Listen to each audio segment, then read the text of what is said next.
Halo, kita bertemu lagi di Tag Ispan, tentunya kembali bersama saya Tiffany Raitama. Selamat merayakan kemerdekaan Republik Indonesia. Di bulan Agustus ini, perayaan atau momentum peringatan kemerdekaan dimaknai dengan tidak hanya jiwa nasionalisme, tapi juga berbagai torehan prestasi dari anak bangsa Indonesia. Dan di Talk Ispan spesial kemerdekaan kali ini, saya kedatangan ada beberapa atlet yang berhasil menyumbangkan prestasi mengharumkan nama Indonesia di event kejuaraan luar negeri, dan juga ada seorang penyanyi yang selalu bisa menggetarkan jiwa kita ketika ia menyanyikan lagu-lagu nasional. Nah, yang pertama ada atlet panjat tebing. Pasti udah tahu dong siapa dia. Ya, beberapa waktu yang lalu dia baru saja menjuarai sebuah event internasional, dan beberapa waktu atau beberapa tahun yang lalu dia juga sempat meraih medali emas dalam Olimpiade. Kita simak ini dia profilnya.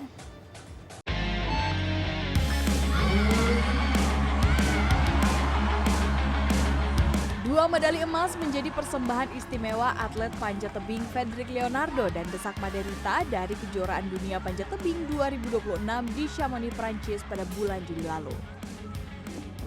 Desak mencatatkan waktu 6,22 detik unggul dari lawannya Giulia Randi dari Italia. Sedangkan Fedrik di babak final bersaing dengan juniornya Anta Shafirobi Alhilmi dengan catatan waktu 4,89 detik. Perolehan ini menjadi catatan perolehan medali emas kedua bagi Fedrik setelah pada 2023 atlet berusia 29 tahun itu menyabet medali emas di seri kejuaraan dunia di Amerika Serikat. Prestasi atlet asal Pontianak tersebut membuat Indonesia semakin punya taji di cabang olahraga panjat tebing tingkat dunia. Masih ingat jelas kesuksesan Fedrik menyumbangkan medali emas pertama bagi Indonesia di Olimpiade Paris 2024 lalu. Usai mengalahkan atlet asal China, Fedrik menjadi juara dengan catatan waktu 4,75 detik. Saking cepatnya, Fedrik bahkan sempat mendapat julukan Spider-Man loh. Usaha memang tidak pernah mengkhianati hasil ya. 12 tahun berlatih, Fedrik menjadi salah satu atlet Indonesia yang kerap menjadi sorotan. Setelah menjadi peraih emas Olimpiade dan juara dunia panjat tebing, apalagi ya ambisi Fedrik? Ya, peraih medali emas di Olimpiade Paris tahun 2024, kemudian ada deretan prestasi sebelum dan yang paling baru di bulan Juli kemarin, medali emas pada seri kejuaraan dunia World Climbing Series di Chamonix, Prancis, menjadi kado spesial untuk peringatan HUT kemerdekaan RI di bulan Agustus tahun ini. Sudah hadir ada Fedrik Leonardo, Spider-Man, kita bilang ya. Kak Fedrik, apa kabar? Selamat ya. Iya, terima kasih. Alhamdulillah kabar baik. Aduh, alhamdulillah, emas lagi. Jadi udah berapa banyak medalinya kayaknya sekarang? Kalau untuk World Cup udah 7 emas. Event World Cup. Oke. Iya. Udah nggak kehitung ya kalau dalam prestasi ya. Tapi kalau boleh di-share ke kita, apa sih yang dibawa kemarin di World Climbing Series di Prancis itu? Ikut di kelas yang mana? Kemudian perjalanannya gimana? Ya, jadi kalau kemarin kita bertanding, kalau untuk saya itu di nomor speed. Kita Indonesia ada bawa 2 nomor untuk lead dan juga speed climbing. Dan kemarin di Chamonix, alhamdulillah kita berprestasi, nggak cuma di nomor speed, tapi juga nomor lead. Ya, gitu. Bersama Desak Made juga. Bersama Desak ya. Made. Jadi Indonesia total ada 2 emas, 1 perak, 1 perak, perunggu untuk di 1. Chamonix kemarin. Luar biasa. Dari cabang olahraga panjat tebing. Tapi katanya, walaupun sudah mengikuti banyak sekali turnamen atau kejuaraan, kemudian peraih medali emas di Olimpiade Paris juga, yang baru ini punya pengalaman atau katanya rasanya beda di Chamonix ini. Apa? Kenapa? Apa yang membuat berbeda? Ya, yang buat berbeda kan sebenarnya saya bertanding dalam kondisi cedera gitu. Jadi pasca Olimpiade saya ya mengalami cedera jari di jari tengah di tangan kiri. Terus waktu persiapan buat keberangkatan World Cup di Madrid, itu H-2 saya juga jari saya itu ketarik gitu. Dan alhasil saya cedera kiri kanan nih, 2 jari. Kiri kanan? Jadi dari perjalanan World Cup Madrid Krakow dan Chamonix saya benar-benar latihannya kurang optimal dan kurang maksimal, jadi nggak manjat gitu untuk beberapa waktu. Jadi cuma yang latihan fisik, terus yang mungkin beberapa kali ya coba-coba manjat aja, dan itu memang nggak ideal lah gitu untuk tahap persiapan gitu. Pernah ada di kondisi kayak gitu nggak sebelum-sebelumnya? Baru pertama kali itu. Oke, jadi itu yang membuat ini berbeda. Iya, berbeda. Tapi hasilnya sama, medali emas juga. Kok bisa ya? Saya juga nggak nyangka waktu itu, karena memang persiapan menurut saya pribadi memang agak minim dibanding teman-teman yang lain ya. Karena memang harus fokusnya recover. Kan dari 2004 ke 2026 kan lumayan tuh. Iya. Dan memang jarang sekali ada di podium. Dan akhirnya kemarin bertanding nggak tahu kenapa ya manjatnya enak aja gitu. Mungkin karena memang udah saking ini ya, kayak mungkin semangatnya karena memang pengen banget podium, udah 2 tahun memang kemarau kalau buat saya. Dan akhirnya ya alhamdulillah bisa kayak pecah telur lah gitu. Pecah telur ya. Manjatnya enak aja gitu Iya. katanya. Manjat yang enak tuh yang kayak gimana?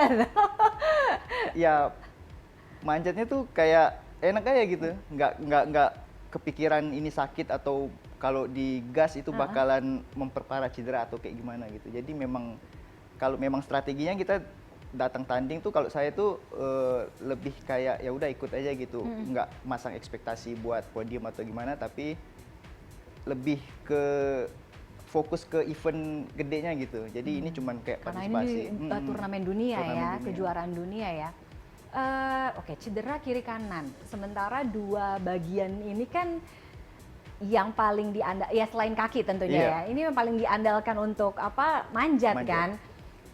Sempet ngerasa nyerah nggak sih, atau kayak udahlah, atau nggak usah ikut aja, atau mungkin kayak ya udahlah gitu, kita ya semaksimal mungkin aja dengan kondisi yang kayak gini.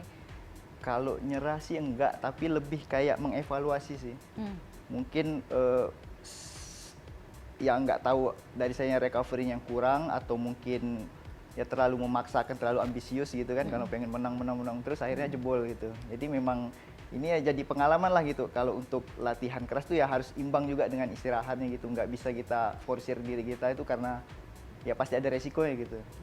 Kita mikir ya latihan yang keras ya, karena tadi Kak Fredrik udah sampein, ngebayangin kalau juara dunia kemudian peraih medali emas di Olimpiade, latihannya justru sedikit agak lebih berkurang, ada adjustment gitu dibandingkan sebelum-sebelumnya, atau justru nggak ada bedanya, lebih getol lagi, lebih keras lagi. Latihan atlet tuh gimana sih? Kalau saya pribadi sih mungkin kayaknya lebih sekarang nih lebih fokus ke beberapa titik gitu. Kalau dulu kan memang kita lebih ke fondasi, ke fundamental kayak fisik, terus juga teknik. Kalau sekarang kayak lebih ke teknik dah. Terus kayak lebih mempertajam apa ya istilahnya, kalau manjat kan kecepatan tuh kayak insting gitu. Insting dari start sampai finishing gitu. Jadi ya mungkin kalau yang di fase-fase saya udah mungkin lebih mempertajam sih. Tapi tetap latihan fisiknya juga ngimbangin gitu. Kalau latihan fisik tuh berapa kali dalam seminggu gitu, terus berapa jam? Kalau seminggu bisa 3-4 kali. 3-4. Berapa durasi? Kalau durasi absolutnya mungkin bisa 30 sampai 1 jam gitu. Tapi kalau relatif bisa 4 jam gitu. Jadi udah sama waktu istirahat gitu. Mulai latihan jam? Mulai latihan kalau sesi pagi jam 8 sampai jam 11. Kalau sesi sore itu jam 4 sampai jam 7 kurang biasanya. Itu Biasa, tiap hari ya, seminggu ada off ada, 2? Iya, ada 2 hari. Jadi 5 kali hari. seminggu. Itu buat atlet yang udah pernah dapat medali emas tetap aja begitu ya? Tetap. Coachnya tetap galak? Salah ya tetap dimarahin? Iya, kalau salah ya tetap lah, itu kan bagian daripada apa ya, sistem yang biar mendisiplinkan gitu lah teman-teman. Jadi nggak ada dispensasi mentang-mentang udah dapat emas? Ya enggak. Enggak ya? Enggak. Oke. Udah berapa lama sih menekuni panjat tebing? Saya lebih Sekarang kurang kan umur berapa? 29. Oke, 29. Dari umur? Saya mulai dari SMA sekitar 18 tahun, 17 tahun gitu. Ya udah 12 Mungkin tahun. 12 tahun. Itu ya. mulai diseriusinnya atau mulai coba-cobanya? Baru kenal waktu SMA itu. Oh, baru kenal pas Diseriusinnya SMA. ketika ada apa ya, kayak dikasih kesempatan rekrutmen lah gitu untuk menjadi perwakilan Kota Pontianak untuk mengikuti kejuaraan level daerah waktu itu. Oke, apa yang bikin tertarik pertama kali? Atau mungkin kayak misalkan di satu sekolah kan kadang-kadang suka ada apa namanya? Wall climbing. Ada wall climbing-nya kan, kayak ngelihat temen atau orang lain gitu, kayaknya lucu juga ini atau gimana gitu. Jadi awal mulanya saya gabung di Sispala. Jadi waktu masuk SMA itu kan diwajibin nih minimal ada satu ekstrakurikuler. Dan akhirnya saya pilih salah satunya itu Sispala. Ini PA ya, pencinta alam? Pecinta alam, betul. Siswa pecinta PA, alam. oke. Waktu itu di Anak zaman sekarang relate nih ini PA. Terus. gabung di pecinta alam. Ya asik karena kegiatannya outdoor, kita sering kayak ke hutan, ke pantai, ke laut gitu kan, untuk kegiatan-kegiatan outdoor kayak gitu. Terus satu ketika Sispala di salah satu SMA itu mengadakan event panjat tebing. Dan saya dikasih kesempatan sama pembina saya waktu itu untuk menjadi perwakilan Sispala gitu, untuk mengikuti kompetisi tersebut. Dan akhirnya mulai latihan dan ya akhirnya berbaur sama komunitas-komunitas pemanjat waktu itu. Dan merasa asik, merasa nyaman, seru. Ya udah keterusan sampai. Itu pertama kali manjat? Atau mungkin dari kecil hobi manjat? Enggak, baru kenalnya itu, baru tahu Bener-bener ada olahraga karena panjat kan tebing. anak laki-laki, anak kecil kan ya apa manjat Oh kalau pohon. ya manjat pohonnya emang, cuman ya, kalau yang oke. panjat tebing ini Yang beneran itu? baru kali itu SMA. Oh, itu orang tua nggak shock ngelihat anaknya? Enggak sih, lebih kayak waktu itu ya memang agak khawatir ya karena kategori olahraga ekstrim ya sering berpesan ya hati-hati gitu. Dapat restu dari orang tua waktu Dapet. itu? Oh oke, dapat langsung? Enggak, awalnya kayak nggak tahu ini Sispala ini apa, manjat tebing ini nggak tahu, cuman sering ikut latihan fisik. Jadi mungkin kayak mikirnya kayak kelas kebugaran mungkin ya waktu itu ya. Jadi pas tahu manjat ya emang agak khawatir, dipesanin buat hati-hati. Jadi ketika pas udah ikut lomba dan bawa piala itu baru kayak oh, udah orang tua. Kalau dukung. atlet itu kan, jadi kita ini atlet cabang olahraga apapun ya. Kalau saya tuh bisa tarik kesimpulan disiplin, kemudian juga konsisten. Itu rata-rata atlet tuh pasti akan seperti itu kan. Termasuk yang mungkin membentuk Fedrik ini adalah kalau soal konsisten adalah walaupun ada kebakaran hutan tetap latihan. Iya. Benar? Benar. Oke, jangan dijawab dulu. Saya nggak tahu gimana gambarannya orang tetap latihan panjat tebing tapi di tengah kepulan asap. Kita akan jeda terlebih dahulu, tetaplah bersama Talk Expand. Waktu itu memang agak dilema ya, mau milih kuliah atau manjat, karena manjat waktu itu nggak jelas prospeknya, karena kita cuma latihan tapi kesempatan buat berkompetisi itu sangat minim gitu.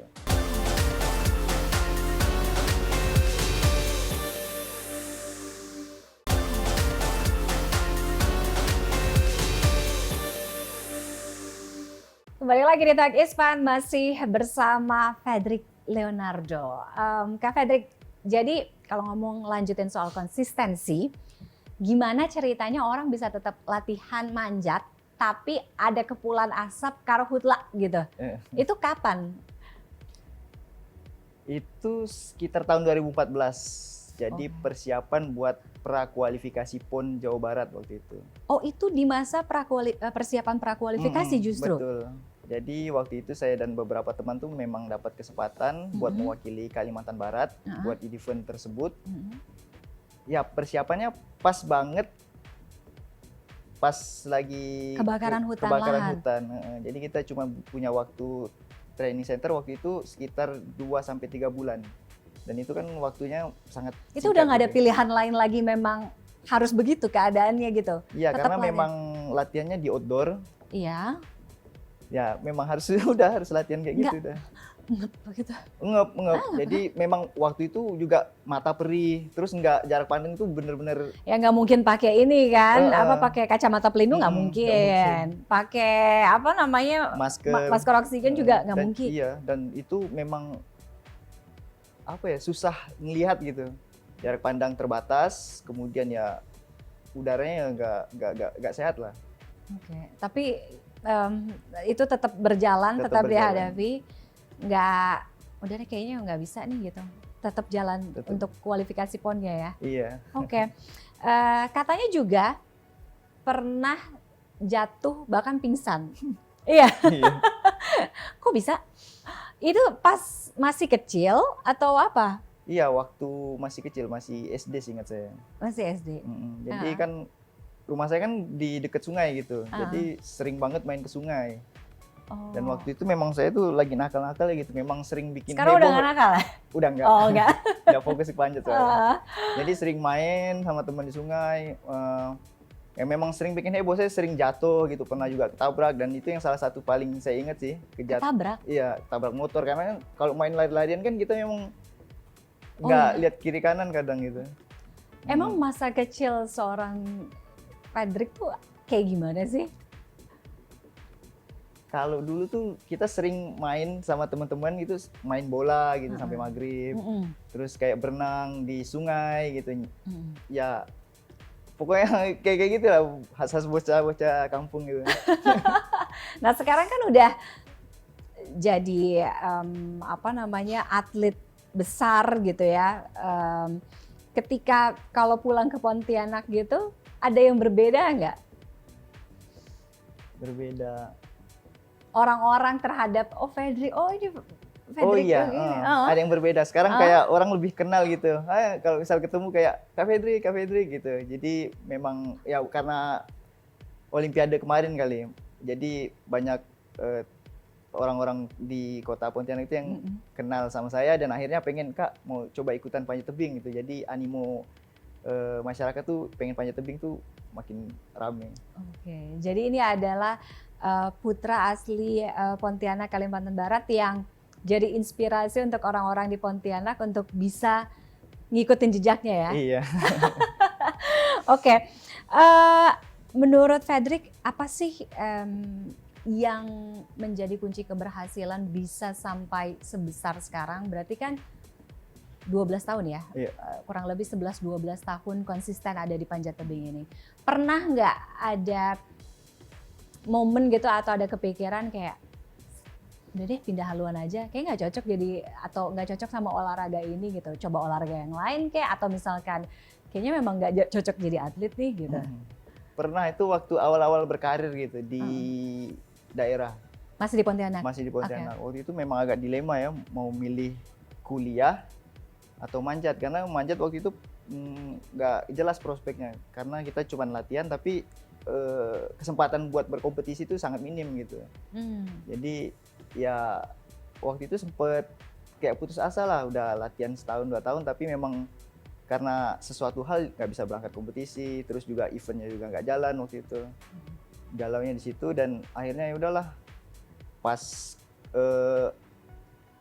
ada kejuaraan nasional waktu itu, coba maksain diri berangkat dan memang hasilnya lumayan lah menurut saya untuk catatan pribadi itu, dan itu yang membuat saya kembali lagi ke panjat tebing gitu. Jadi sempat dari fase itu sempat vakum beberapa bulan, nggak ngapa-ngapain. Iya, sempat ada fokus ke vakum. sekolah ya. Ke kuliah Ke gitu. kuliah ya. Cita-cita jadi apa sih? Kalau dulu cita-citanya banyak banget dulu, kayak pengen jadi polisi, jadi tentara, terus jadi atlet bulu tangkis gitu. Atlet bulu tangkis. Atlet bola. Oh iya? Ya. Karena ya kan mungkin karena dipengaruhi sama ini kan. Ya anak-anak ya. Anak-anak, jadi dulu sih iya itu. Oh, cita-cita anak-anak laki-laki pada umumnya. Pada umumnya. Oke. Balik lagi 12 tahun, ini tentunya perjalanan yang panjang, didapat dari kerja keras, usaha yang tidak sia-sia, tapi pasti ada value-nya di sana. Apa kunci keberhasilannya menurut Fredrik bisa sampai di poin ini? Kalau menurut saya sih disiplin sama fokus. Ya karena disiplin tuh ya membuat kita menjadi seseorang gitu. Kita punya karakter itu karena disiplin. Kita bisa menjadi sesuatu karena disiplin. Ibaratnya itu tuh hal yang bisa membuat kita melakukan sesuatu tanpa alasan gitu. Bukan karena keinginan atau perasaan gitu. Kita melakukan sesuatu memang karena kita butuh melakukan tersebut. Jadi lebih kayak kita menciptakan kayak kondisi untuk kayak habit, kayak kayak kebiasaan. Kebiasaan. Nah, Oke. Setiap orang pasti punya perjalanan hidup kan yang beda-beda, perjalanan karir berbeda-beda. Tapi kebanyakan pernah ada di lowest point, ada di titik terendah gitu. Kalau Fredrik, kapan, gimana cara menghandle ada di titik terendah itu? Lebih mengingat fokus sama tujuan aja sih kalau saya. Jadi pernah dulu saya digadang-gadang tuh bisa lolos Olimpik dengan cepat gitu. Maksudnya kan untuk lolos Olimpik kan butuh beberapa fase gitu. Ada yang fase dari World Championship, dari zona kontinental dan juga dari Olympic Qualifier Series. Dan memang ekspektasi orang-orang pada waktu itu saya bisa lolos cepet gitu, lolos duluan. Tapi pada kenyataannya enggak gitu. Karena memang persaingannya dan memang menurut saya waktu itu pressure-nya tinggi gitu. Karena waktu itu saya masih jadi pemecah rekor dan sebagai juara dunia peringkat 1. Pressure ya? Pressure. Jadi ya itu memang berat sih menurut saya ketika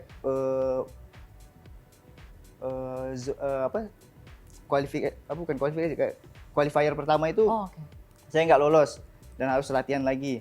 Terus zona kontinental nggak lolos lagi dan memang harus masih nunggu beberapa event lagi. Stres nggak tuh? Stres banget waktu itu. Stres banget? Stres banget. Ya kalau jujur stres banget sih waktu itu karena memang ya ekspektasinya udah tinggi dan memang punya kapasitas gitu untuk lolos sebenarnya. Cuman ya takdir berkata lain memang harus lebih banyak berlatih dan lebih banyak menjajal kompetisi dan itu hikmahnya gitu. Jadi lolos belakangan ya mau nggak mau kita ikut banyak kompetisi dan di situ mental bertandingnya terbentuk gitu dan juga kita bisa melihat peta persaingan secara langsung gitu teman-teman yang masih berjuang ini buat lolos itu. Udah puas dengan pencapaian yang sekarang? Kalau sampai hari ini? Kalau dikatakan puas sih belum kayaknya. Belum. Udah dapat medali emas. Udah jadi juara dunia medali emas untuk World Climbing Series. Mau ngapain lagi? Belum puas juga? Belum, kayaknya masih pengen Olimpiade lagi ya. Oh, kan masih bakal keren gitu bisa punya medali emas di 2 kali Olimpiade kan menurut saya itu suatu pencapaian banget sih buat atlet gitu. Jadi target berikutnya adalah Olimpiade Los Angeles 2028. 2028 Olimpiade Los Angeles ya. Apa targetnya? Emas, kemudian speed? Oh iya, targetnya di speedman emas gold. Masih tersisa 2 tahun, kurang lebih 2 tahun lagi ya? Iya, kurang lebih 2 tahun. Dan kualifikasinya mulai tahun depan, 2027 itu udah mulai kualifikasi menuju ke Los Angeles. Dalam waktu dekat, yang paling dekat sebenarnya adalah Asian Games ya, bulan September. Oke. Target di Asian Games? Targetnya sama juga emas. Dengan kondisi apapun saya coba memaksimalkan dan mengoptimalkan ya potensi yang ada lah gitu dengan keadaan bagaimanapun yang pasti saya mencoba untuk bertanggung jawab nih amanah yang udah memang saya ambil itu untuk mewakili Indonesia di Asian Games dan saya upayakan memberikan yang terbaik dan target pribadi saya sih tetap gold. Oke, ini kalau kita main ke rumah Pontianaknya isinya medali semua kayaknya ya. Dari mulai ruang tamu sampai kamar kayak medali udah nggak kehitung ya? Berapa? Ada berapa? 40, 50? Total. Kalau total mungkin ya 30-an mungkin ya kalau yang lokal, regional sama pinjam satu boleh nggak? Boleh. Kalau buat foto-foto boleh. Oh, buat tapi foto dibalikin. Oh, balikin. Oke. Itu target untuk perolehan medali untuk event olahraganya ya. Kalau target untuk diri sendiri untuk ada di cabang olahraga panjat tebing ini apa? Masih pengen terus bertumbuh, pengen banyak belajar ya. Nggak cuma prestasi di panjat tebing, pengen juga punya kontribusi gitu. Regenerasi ya, pengennya ngelihat ada Fredrik Junior kan? Pengen ngebangun olahraga panjat tebing juga karena ya PR kita makin lama makin numpuk karena kompetitor kita ini memang udah serius dan mereka menyiapkan segala sesuatu itu dengan maksimal gitu. Dia punya sumber daya manusia, dia punya semua sumber daya mereka keluarin jor-joran demi prestasi di olahraga panjat tebing dan kita memang ya harus mau nggak mau ya harus mengimbangi gitu. Kita harus belajar lagi, kita harus mempersiapkan semuanya. Gitu. Jangan lengah ya. Jangan lengah.